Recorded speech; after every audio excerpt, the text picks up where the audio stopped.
Hey, it's Jim, and this is level 1 of the CFA program, the topic on alternative investments and the learning module on alternative investment performance and returns. You might be tempted to think that we're going to just simply repeat all of those performance measures and return measures that we discussed in those early learning modules. And in fact, we are. Clearly we need to worry about income. Clearly we need to worry about capital gains. But because of the unique structure of the compensation arrangement for alternative investment managers, we need to consider those extra subtleties, the extra layers, the extra flavors of performance and return measures. Now, we'll do that inside of this learning module, but we'll continue it in the next 5 or 6 or so. Just 2 learning outcome statements. So we're going to describe this performance appraisal, which is going to include income and capital gains and management fees. We're going to go ahead and calculate alternative investment returns, and we're going to interpret them. So I think that of the 2 here, and if you look at those questions at the end of the learning module, I think the second learning outcome statement offers the better potential exam questions. And I'll mention that, of course, as we go through the slide deck. Now, some of this learning module is a little bit of a repeat of the introductory learning module that we just posted recently. So I want you to think about those characteristics that make alternatives unique. And when we say unique, we're comparing them to traditional equity securities and traditional fixed income securities. So let's start down in the bottom left. Clearly, there's tons of liquidity on the floor of the New York Stock Exchange that is not present when investors take a look at hedge funds or private equity or pieces of art. So once again, we're going to emphasize that reduced liquidity. Couple that with, go up to the top right, longer required investment horizons. Typically you don't invest in a hedge fund so that you can buy low and sell high over the next week, even over the next month, even over the next year. So these are super long investment horizons. Now, we also know that in multiple alternative investments, the fund manager is going to say something like, hey, send me your money today, but also we would like for you to commit to send me your money tomorrow and the next day and the following day. Now, of course, it's not in days, it's over years. So that once again extends that required investment horizon. So if you couple those 3 rectangles, that leads us right into a discussion of the bottom right in the green box, less efficient markets. Let's go back to Eugene Fama in 1970 with the efficient markets hypothesis, which tells us that securities ought to reflect relevant and publicly available information. We're not saying that there's some secret society who's keeping this information from us as alternative investors. But what we're saying is that if you take a look at those top 3 rectangles, you'll say something like, oh, you know what?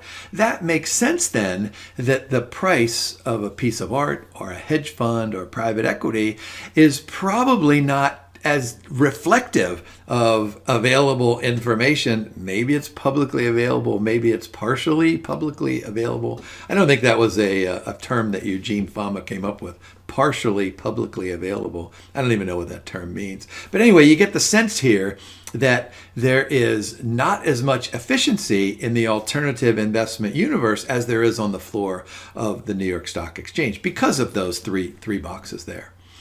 Now, I want to say something quickly about the orange arrow point down at the bottom. We know that stocks follow a nearly normal distribution, right? They probably have some skewness, maybe a tiny bit of kurtosis. Same thing can be said of fixed income securities, although those distributions in the fixed income world depend on credit risk, default risk, and interest rate risk. But I think we can just kind of agree here, at least in general, that those traditional asset classes have a nearly normal distribution, but in the alternative investment world, you can get super crazy distributions, not least of which is, here, just let me go back here. Let me go ahead I'm sorry, not back, but ahead here. Look at some of these features, and we did this in a previous learning module. Timing of cash flows, borrowed funds, complex fee structures.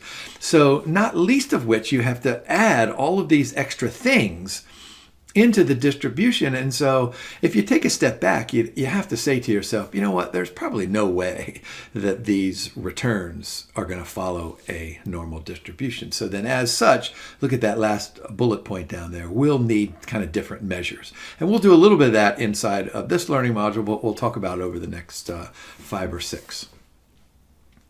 Now, I'm fascinated that the Institute reveals to us that those traditional asset classes offer simplicity and standardization. And I thought of the irony in that statement, because if it were truly simple and it were all standardized, then there would be less of a need for us to spend all this time in the CFA program. So the point here that the Institute is trying to make, and it's a good point, is that comparatively speaking, equity and fixed income securities are super simple and they're standardized. Here in the alternative investment world, they're not. So once again, let's go back to our favorite founding father of finance, Harry Markowitz, who drew that efficient frontier for us. What are we trying to do? I gave you this visualization in that previous learning module. We're simply trying to push the efficient frontier up into that left corner where we're attempting to combine what appears to be mutually exclusive goals of lowering standard deviation, yet increasing expected returns. But that's in fact exactly what happens. And let me go back here. Because of these 4 boxes here, it's possible to lower standard deviation and to increase expected returns. But notice that last part of the sentence, a higher complexity and risk. So maybe standard deviation is not fully captured because we have to estimate the value of these alternative investment securities rather than just go to the floor of the New York Stock Exchange and say, oh yeah, Johnson & Johnson, that sells for $100 a share. That's super easy. But if I'm looking at a piece of in fact, do you guys read the Wall Street Journal? I keep telling you to read the Wall Street Journal. I just read the other day that some box of whiskey sold for, $2 or $3 million. I didn't really read the article, but I thought, boy, there's no way that the returns on a box of whiskey follow a normal distribution. And this is super complex. How do we do this? And the risk, how do we even measure standard deviation if that box of whiskey hasn't been sold on a daily basis? All right, so you get the point here that I'm trying to make, and it's emphasized in this learning module that diversification, that's awesome. But it comes at a price. Now we'll talk about that price here in just a few seconds in some future slides. Here, this is a quick review of what we did in that first learning module. So what are these unique features here? Timing of cash flows, borrowed funds, so there's leverage, individual portfolio positions, we need to value each one of those, and then the complex fee structures. All right, so these next handful of slides are really some good potential exam questions. So let's look at this life cycle phase. So capital commitment, I want you to think about couple of things here. This is when we as alternative investment investors are sending all of our hard-earned money to the alternative investment managers. So what those managers are trying to do is they're trying to find positive net present value projects, which means they're consuming all of our capital, which means that we're probably going to have negative returns. But then once we hit the capital deployment, once they invest in those positive net present value projects, what do we say here? Construction, property improvements, initiating operations, whatever those things are, we're starting to invest in those positive NPV projects. So we should, during this phase, start generating some positive cash flow. And then capital distribution. This is the end of what we talked about in the very first learning module, the buy low and sell high. So here's the sell high end to the story. So let's focus on a couple of crucial areas here. Life cycle phase, the amount of borrowed funds, valuation of the assets, and the fee structure. So think about this as we go through the rest of the slide deck. All right, take a look at the J curve. So we're going to start, we're going to go down, and we're going to go all the way up. So that's our return. That's our return graph, so to speak. Notice we've got our three phases: commitment, deployment, and distribution. And so I want you to think about that capital commitment as, you know what, we're spending lots and lots of money here, lots and lots of cash outlays. Capital deployment, we're continuing to have those cash outlays, but now we've found more and more positive net present value projects. So notice that some of them that we invested during that capital commitment time, now they're paying off.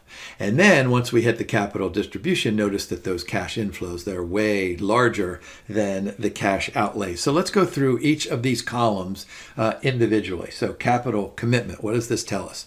We're identifying and selecting appropriate investments. Maybe it's an immediate, maybe it's a delayed, maybe. We got lots of possibilities out there.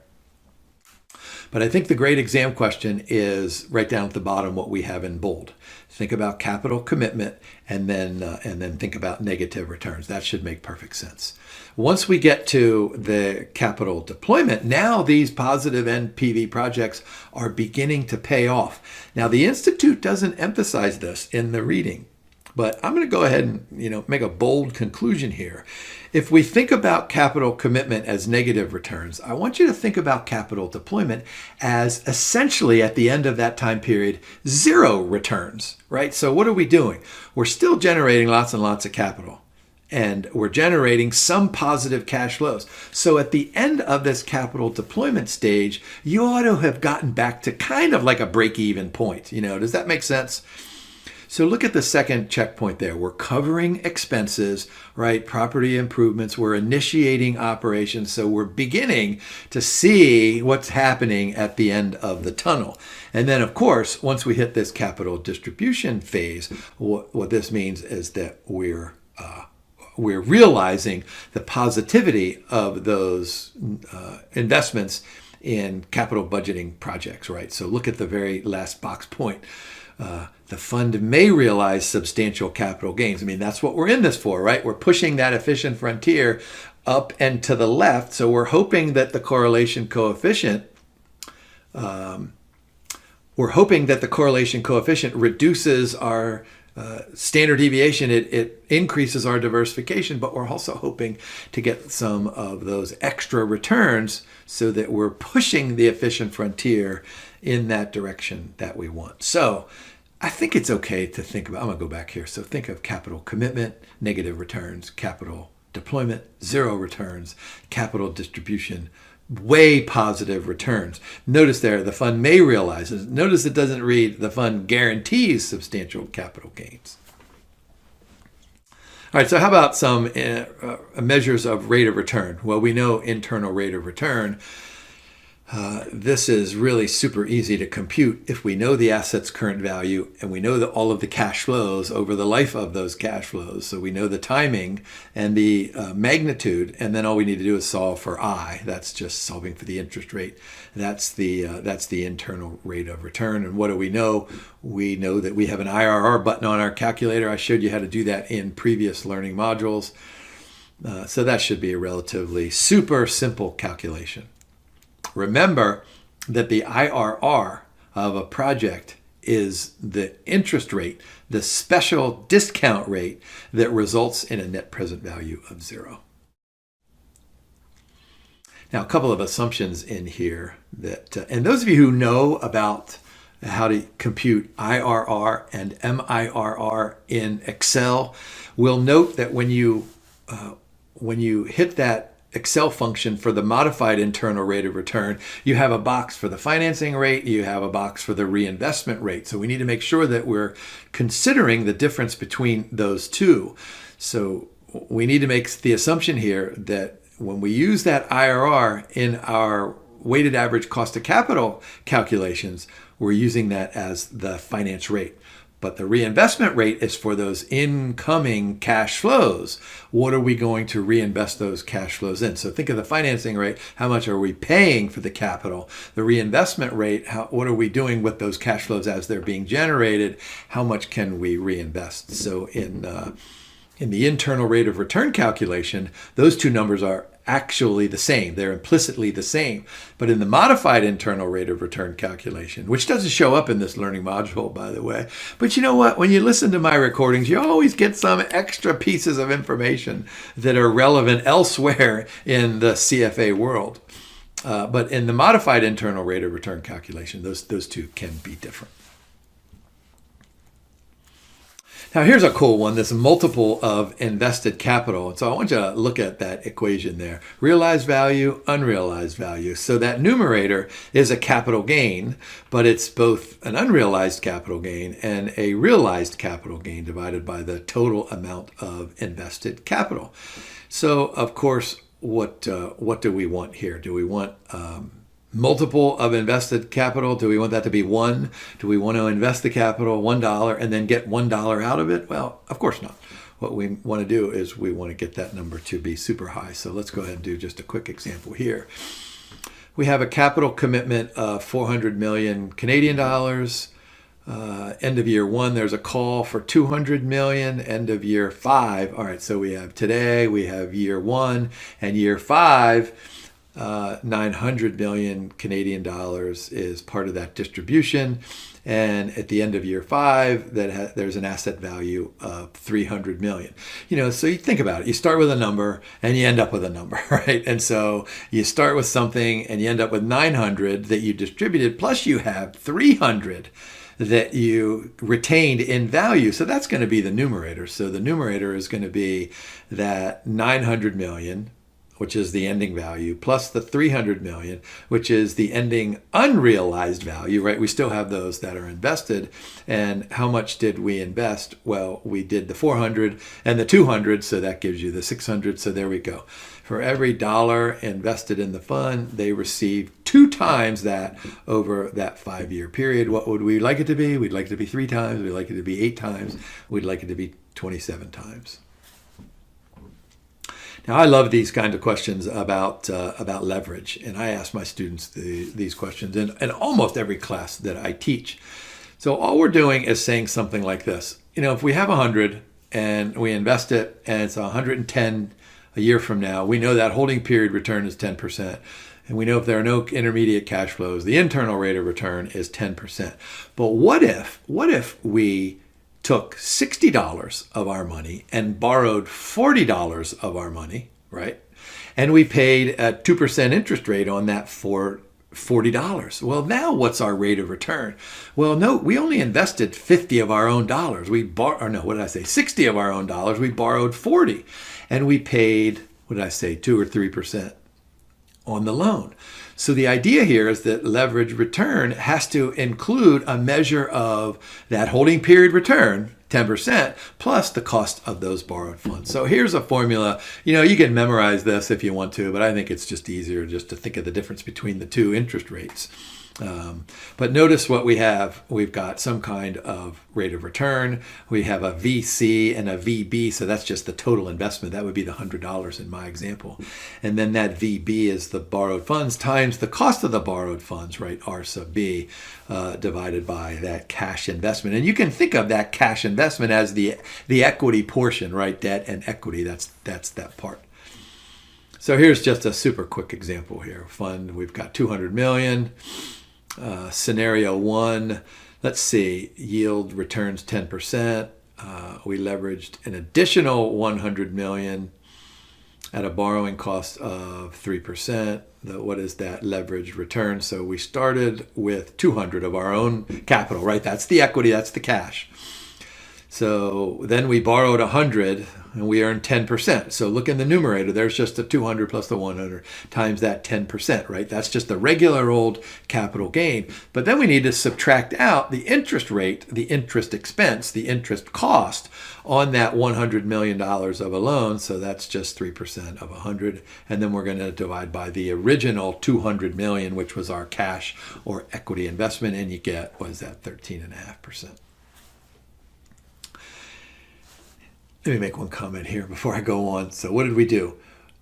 Prices went up, so this is good. We had a return that exceeded the borrowing rate. So this is also good. So notice what happens. We had a 10% return on the underlying asset, but we squeezed, right? We squeezed an extra 3.5% out. This is the beauty of leverage. What about the ugliness of leverage? Let's suppose that we suffer a loss of 3%. And we borrowed that 100 million still at the 3%. So same as the previous slide. So we're going to do the same thing. There's the 200 plus the 100, multiply that by a minus 3%, and then subtract out the 3% interest expense. Once again, divide by the 200 in equity. And what does that leave us? That says, wait a minute, we lost 3%, but because we borrowed money, we lost double that. We lost 6%. You ready? Here's the beauty of leverage, magnifying returns. Here's the ugliness of leverage, magnifying losses. Moving on to the valuation of alternative assets, and very quickly and initially, you ought to be thinking, all right, this is not as easy as going to the floor of the New York Stock Exchange and looking at the price of Johnson & Johnson. So because of this illiquidity, what we need to do is figure out how are we going to estimate, how are we going to assess, how are we going to predict the value of these alternative assets. And so we've got this concept of a fair value. And there's a quote which sounds an awful lot like something that you or I might come up with. If we wanted to define a fair value, a market-based measure, all right, so it's market-based, which means that it's not gym-based or it's not, street-based or whatever it is out there. It's just, it's based on something that is going on in the market. So we can observe it like we do on the floor of the New York Stock Exchange, or we can estimate it or assess it based on some derived assumptions. So let's go ahead and take a look at the three levels. And this is probably a pretty good exam question, not a great one, but I could envision the Institute giving you a scenario under which they'll say something like, well, look at quoted prices there, look at prices in level 2, look at unobservable. And so this is going to be the difference between levels 1, level 2, level 3. So level 1, this is just New York Stock Exchange stuff. Level 2 is probably in the derivative market, which is, of course, included in alternative investments. We can use a market price, like maybe the price of a treasury bond, and we can use that treasury bond price, which is easily observable, and we can go to the interest rate derivative on, let's say, a treasury bond futures contract, and we can extract that observable price and input it into this over-the-counter interest rate derivative.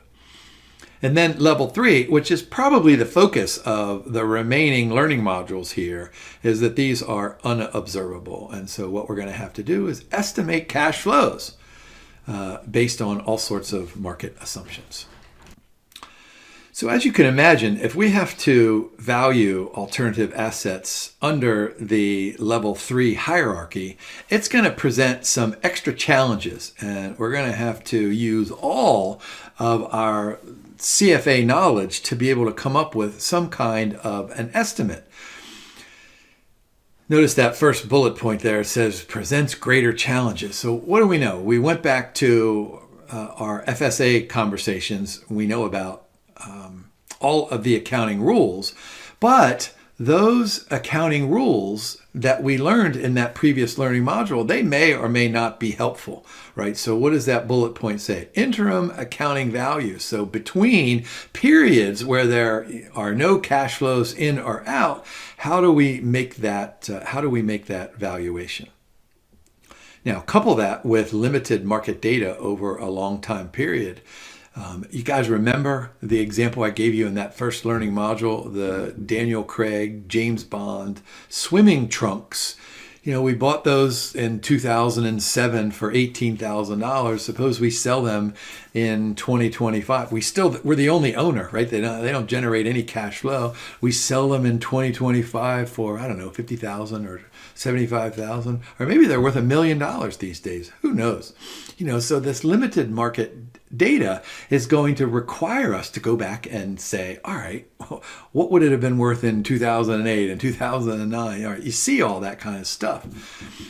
So what we're going to try to do is we're going to try to come up with an accounting model that is consistent, that offers sustainability, that offers us some reasonable way to manage that volatility.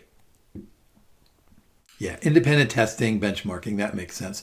So I like that second bullet point there. Hedge funds should establish in-house valuation procedures. This is what I was just saying about sustainability and stability, and let's just say, all right, this is the model we use to evaluate that hedge fund or that movie memorabilia. And here's our steps. And you just make sure you communicate them to clients so there's consistent adherence to all of the accounting assumptions that we're making about all this. And then, of course, what we can do is we can hire a third party and say something like, hey, you know what? Here's the hedge fund, or here's the James Bond swimming suit. How would you value it? This is how we did it. How would you do it? And we'll go ahead and test your model, test our model, and let's just kind of figure out what's going on. So that's all part of benchmarking. All right, here's a big portion of the remainder of our discussion here: alternative investment fees. So unlike traditional classes, right, we have this additional performance fee. So we need to make certain that we know, or are we paying our alternative investment manager 4% today and then 6% tomorrow? And then what if the fund collapses? Do we still have to pay him or her 12% the next day, or? So as you'll see, these can get very, very complex. So let's start with the custom fee arrangement. So based on liquidity, based on asset size, based on the initial founders class shares, there can be a management fee, there can be an incentive fee, there can be almost any kind of a fee, right? I mean, if we're managing, if our clients are investing in hedge funds, and we have 5 different hedge funds out there, we have 5 different assets that we have to value out there, we need to be consistent. But each of those 5 may have totally different fee structures. And so we're going to have to make sure that we communicate them to our clients. So how do we make these return calculations? Well, all we're going to have to do is hit a couple of extra buttons on our calculator, and we'll see how we do that here in just a few minutes. So notice what those 2 teardrop points say.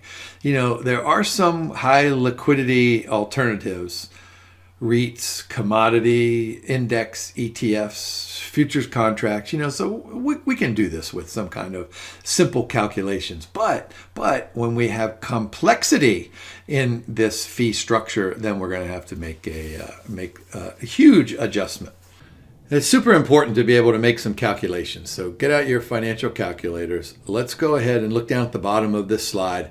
Of course, we're interested in the investor's periodic rate of return. Notice that that's simply going to be just an F over P minus 1. Now, the formulation is going to require us to take the P1, which is end of period assets, minus P0, which is the beginning of the period assets. Divide that by the beginning of period assets. But then notice that in the numerator, we're going to have to subtract out some dollar amount. And that dollar amount is calculated right above. We'll call that the GP return. And we'll do a couple of calculations here in just a little bit. But what we're going to do is we're going to go ahead and combine the management fee and the performance fee in that GP return. So those are probably 2 good formulas that you should memorize, even though they make a whole lot of sense. So let's take a look at an example. Here we have a hedge fund that begins with 100 million in assets under management, and then after 1 period grows to 120, after 2 periods it grows to 90, after 3 periods it grows to 140. So what does this look like if we're the hedge fund investor? Hey, year 1, that looks okay. Year 2, not very good. Year 3, hey, that's super good. So the question is, how much are we going to pay the hedge fund manager according to these equations from that previous slide? A couple of interesting inputs here. Look down at that bottom diamond point. So we're going to do this typical 2 and 20 fee structure, and there's going to be a high water mark provision inside of this. So let's go through and compute the hedge fund fees. So the LOS asks us to calculate and interpret. So let's go ahead and do that for each year.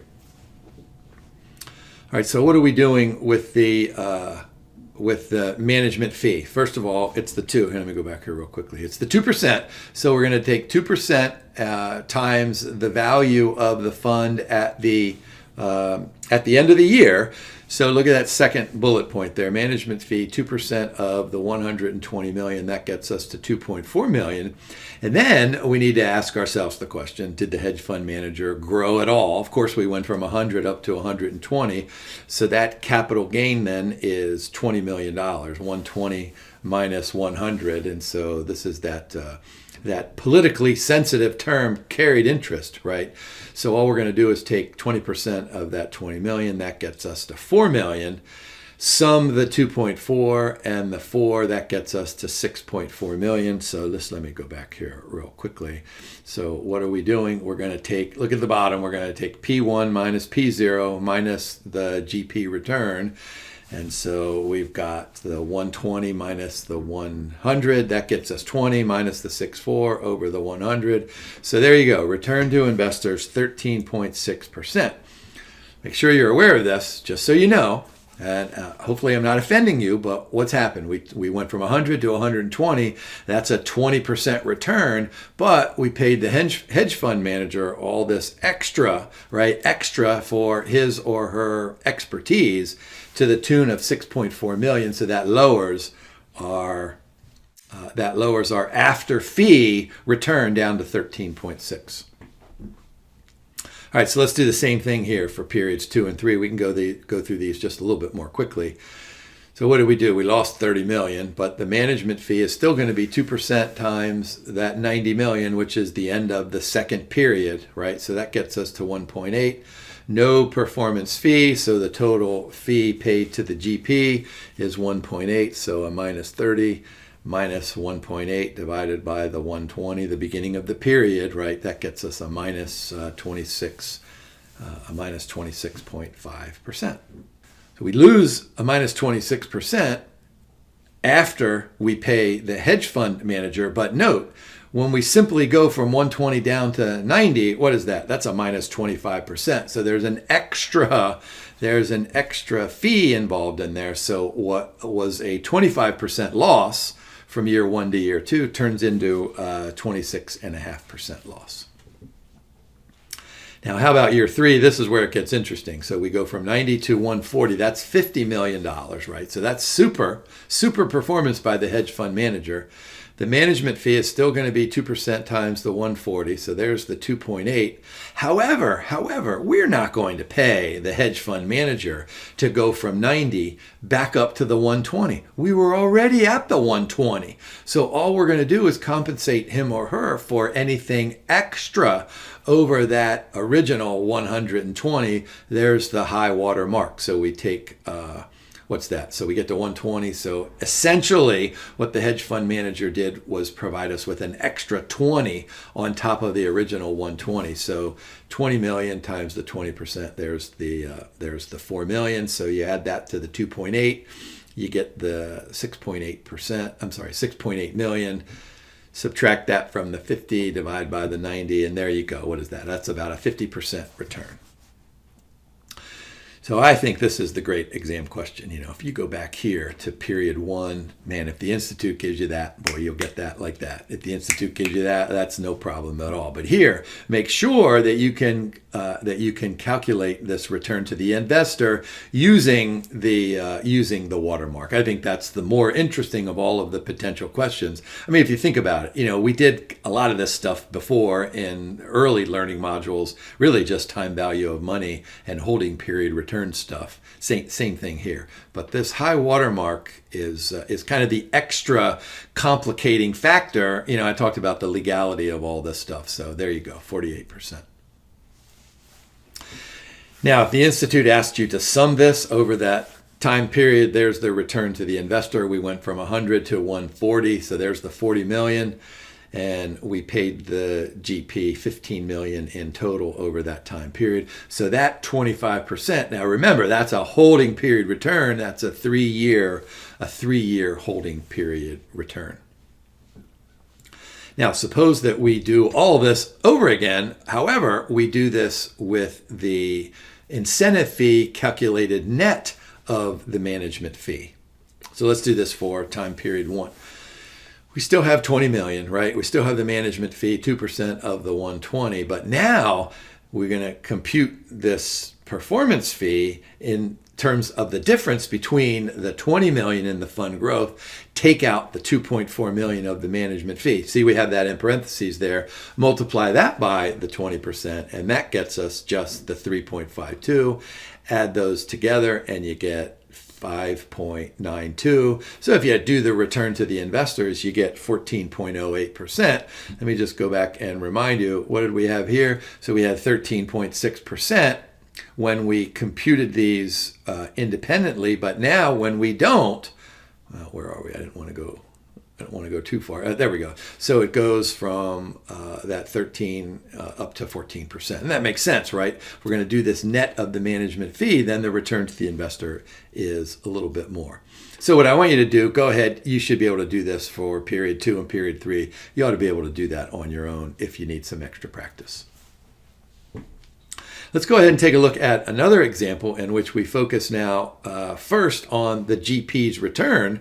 We have a couple of little different subtle differences between what we're doing in this example than what we did in the previous example, but lots and lots of similarities here.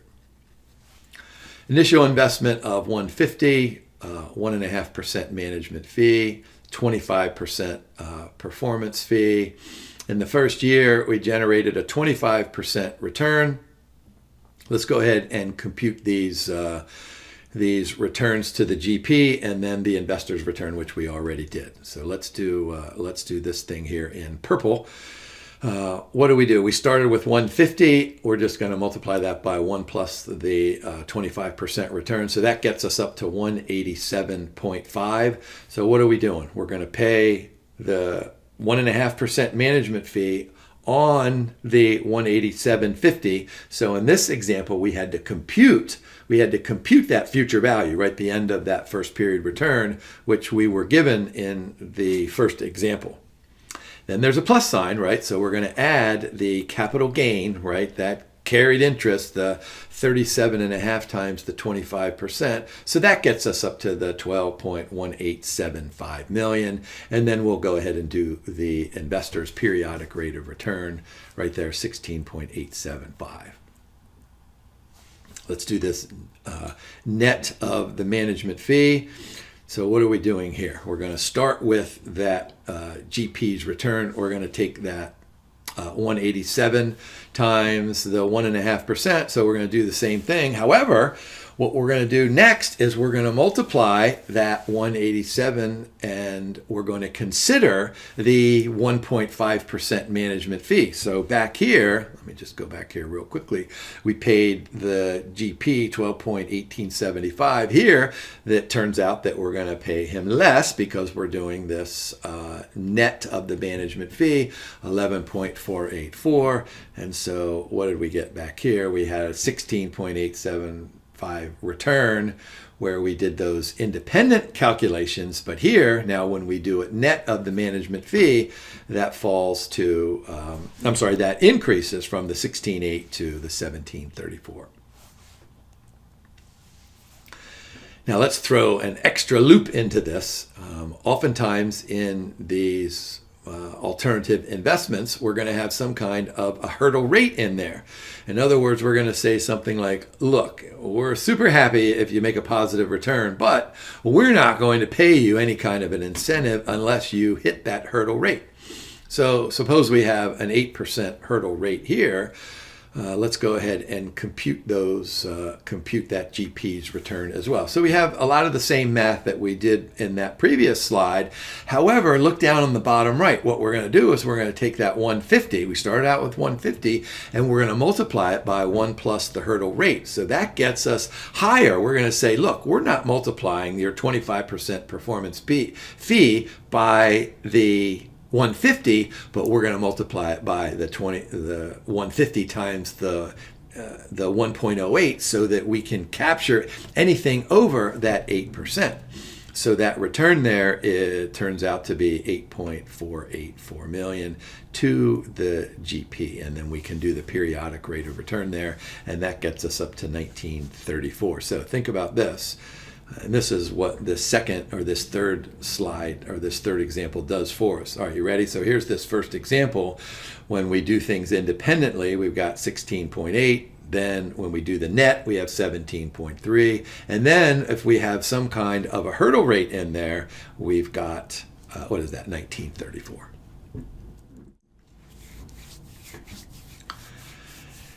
Now, what if we go to the second year, and that second year, let's suppose, look at that top bullet point up there, declines to 100 million. So this is no good, right? We were 150, we go up to 187, now we're down to 100.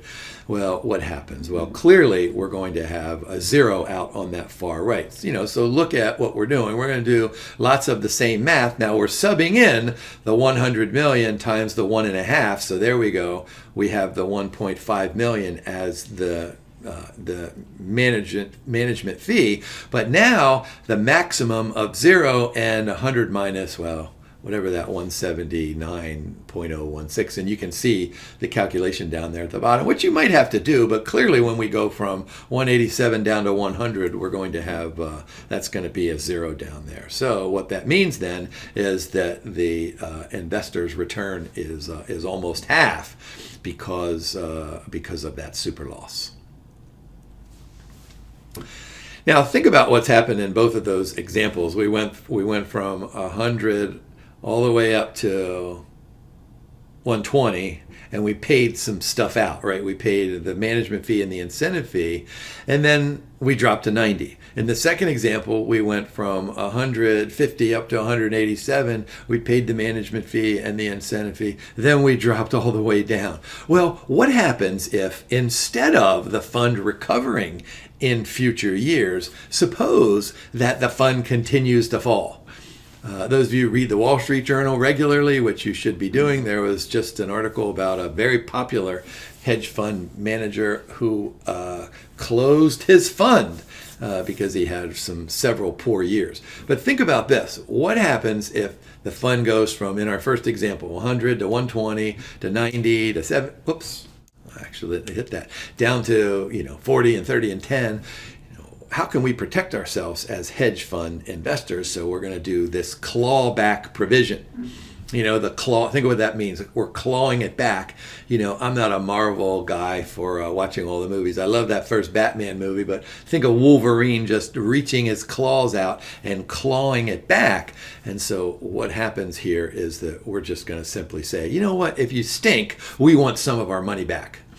Now, the way this is going to work is that we're not going to be able to claw that back and put it into our cash accounts. It'll probably go into some escrow account. We'll see that here in just a second.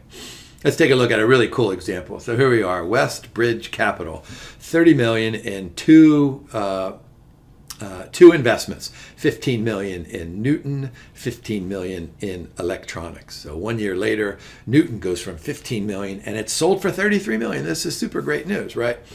But several years later, electronics then goes bankrupt. Oh, this is not good news at all. So think about this. We started with a total of 30. We ended up with 33. Right? So this is still good. We still bought low and sold high, 30 to 33. That gets us, what is that, 10% rate of return. But think about this. How much did we pay West Bridge Capital from going to 15 to 33? And then what kind of penalty is there from going from 15 down to 0? All right, so here we go. Look down at the bottom. 25% performance fee of aggregate profits with a clawback provision. So what is this ultimate? All right, so here's just a summary of the math that I was doing.